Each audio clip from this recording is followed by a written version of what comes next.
Everyone, स्वागत है आप सबका माय कुकिंग शो चैनल पर। आज मैं आपके साथ एक और जूस का रेसिपी शेयर करने जा रही हूँ। यहाँ पर आप देख सकते हैं ये ब्लैक ग्रेप्स है। तो आज हम बनाने वाले हैं ब्लैक ग्रेप्स की जूस।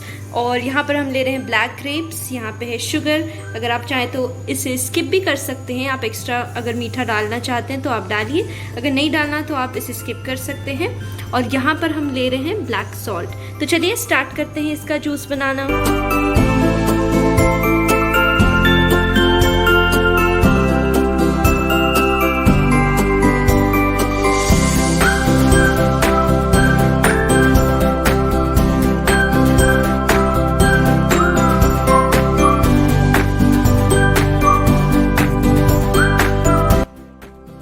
तो ये आप देख सकते हैं हमारा ब्लैक ग्रेप्स की जूस का रेसिपी बन करके तैयार है। इसे बनाना बहुत ही आसान था।